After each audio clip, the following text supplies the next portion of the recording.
I think there is a desire on the part of Russia to regain the attention of the Trump administration. I think there's still this desire on the part of Putin to flatter Trump. The flatter is mutual, quite often. I would say that it is also coupled with a lot of confusion on the part of Russia, unease and confusion. And it's almost a matter of we will believe it when we see it. Good morning and overnight, a foreign crisis may have suddenly become Donald Trump's political problem. Fresh warnings from Vladimir Putin involving nuclear escalation are once again rattling Washington, NATO allies, and financial markets. But inside Republican circles, a different fear is reportedly spreading this morning. At the exact moment Trump is already battling legal pressure and election uncertainty, America's most politically explosive foreign policy question may be returning. How would Trump handle Putin if this crisis gets worse? Donald Trump refuses to call Vladimir Putin what he is, a war criminal. He has displayed sympathy or even admiration for the Russian dictator. But what if the mercurial US president is actually bad news for Russia? On the surface, Trump has pursued policies that should please Putin. This week, the US notified NATO it would significantly reduce its contribution to the alliance. This comes after the Trump administration wavered on deploying troops to Poland. Earlier, Trump seemed to repeat Putin's tirades against the European Union. He starved Ukraine of funding and put pressure on its leaders to cede territory to Moscow. Geopolitical crises have a way of reopening political vulnerabilities leaders hoped had disappeared. The moment nuclear rhetoric enters the conversation, every past relationship and every previous decision suddenly faces renewed scrutiny. If you're waking up concerned about where this crisis could lead, subscribe, stay informed, and tell me, should Trump be saying more right now? The dangerous thing about nuclear rhetoric is not always what gets said publicly. It is what begins happening quietly afterward.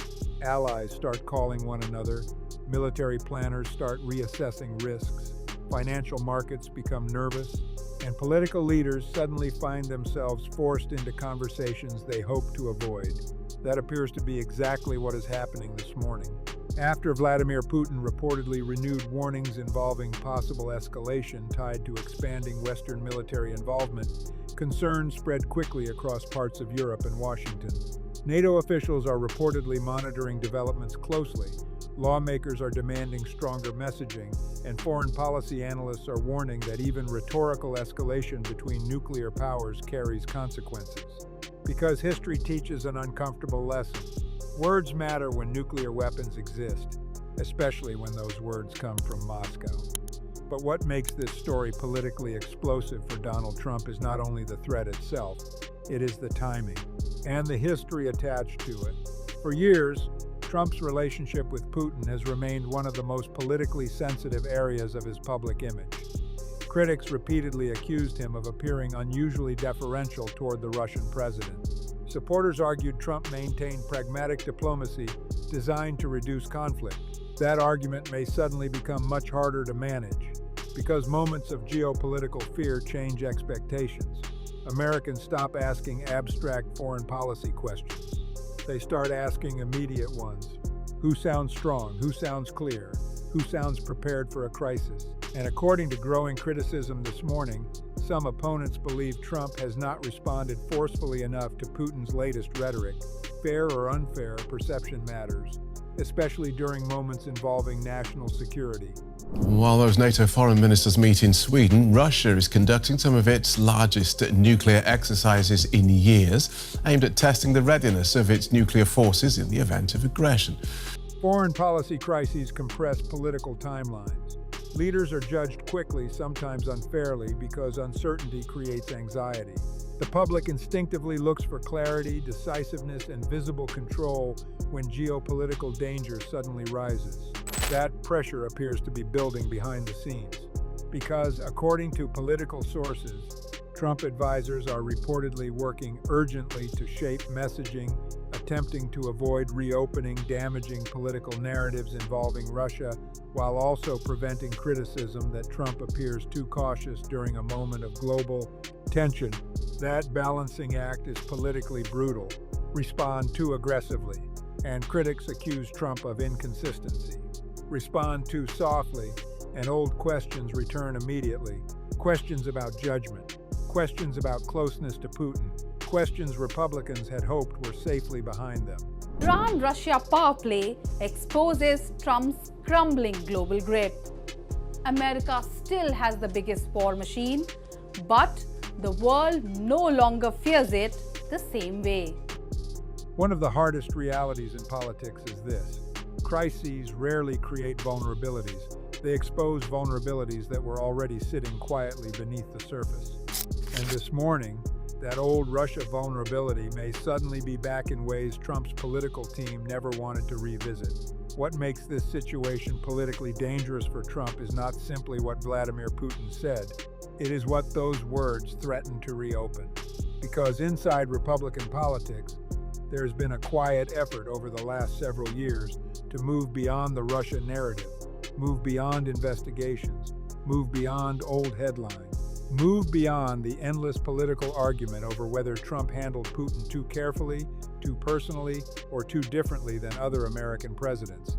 This crisis threatens to pull all of that back into public view, and timing could hardly be worse. Trump is already navigating legal battles, election pressure, and growing fights inside Congress.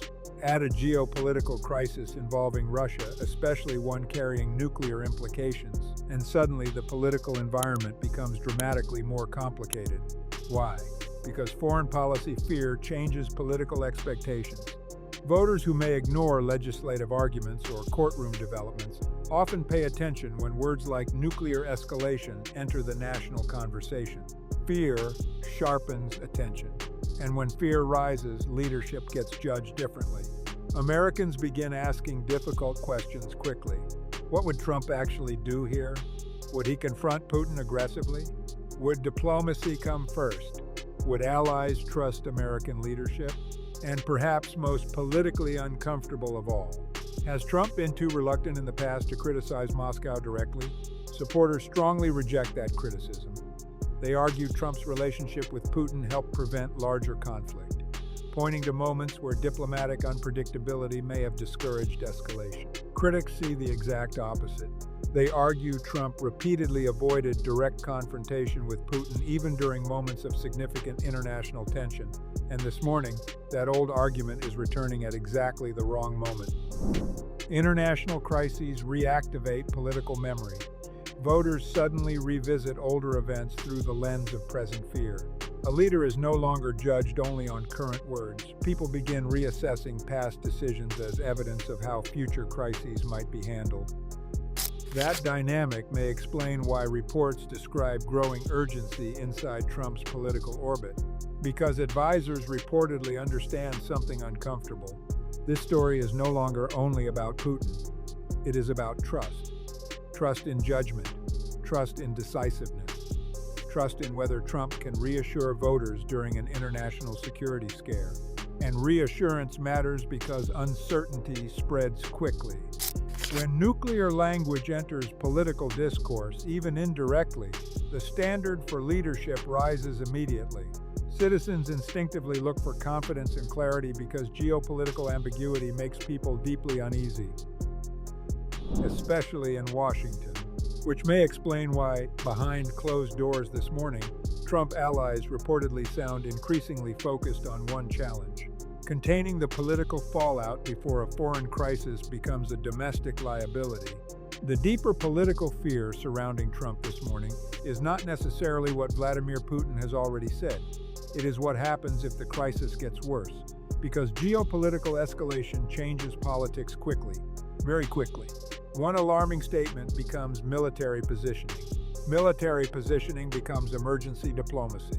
Emergency diplomacy becomes a global test of leadership. And suddenly, presidents and people seeking the presidency find themselves judged through an entirely different lens. Not ideology, not campaign promises. Crisis management, steadiness, credibility under pressure. That is the challenge quietly surrounding Donald Trump right now. Because if tensions involving Russia continue rising, Trump may no longer have the luxury of avoiding hard questions. He may be forced to answer directly. Would he strengthen NATO deterrence? Would he escalate sanctions? Would diplomacy with Putin take priority? Would military force ever become part of the calculation? These are uncomfortable questions politically because almost every answer creates risk. Move too aggressively, and critics accuse him of inconsistency with his past rhetoric. Sound too cautious, and opponents revive accusations that Trump struggles to confront Moscow forcefully. That political trap may explain why advisors reportedly appear increasingly focused on messaging discipline, because the real danger here is not simply criticism, it is narrative. Once political narratives reopen, they become difficult to contain. And for Trump, the Russia narrative has always carried unusual political volatility. One of the realities of modern politics is that foreign crises often reshape domestic elections. Voters begin asking themselves who feels stable, who feels predictable, and who inspires confidence during moments of uncertainty. That concern becomes especially serious because the United States is entering a period already saturated with instability. Legal battles intensifying, Congress increasingly fractured, economic anxiety lingering, wars expanding internationally, public trust already weakened. Against that backdrop, even the perception of hesitation during a nuclear-related crisis carries political consequences, because fear changes voter psychology. When people feel unsafe, they gravitate towards certainty, strength, reassurance, and if leaders fail to project those things quickly, political confidence weakens, sometimes quietly, sometimes all at once. International crises do not simply test governments, they test public confidence. The most politically damaging outcome is rarely one controversial statement. It is the slow accumulation of doubt about whether leadership feels prepared for danger, which leaves Trump facing a deeply uncomfortable political reality this morning. This may no longer be only about Putin's threats, or NATO's anxiety, or even foreign policy. It may become a test of something much more personal to Trump's political identity, whether Americans still see him as strong during moments of global danger or whether uncertainty itself is beginning to change that perception. So this morning, the question hanging over Washington is no longer just what Vladimir Putin said. It is what Donald Trump does next and whether Americans still trust his judgment during a moment of rising global tension. Maybe this crisis cools quickly. Maybe the rhetoric fades. Or maybe the pressure surrounding Russia, NATO, and nuclear fears pulls Trump back into one of the most politically dangerous debates of his entire career. Tell me honestly, should Trump be speaking much more forcefully right now, or is caution the smarter path? Subscribe, stay informed, and keep watching because global crises have a way of changing politics overnight,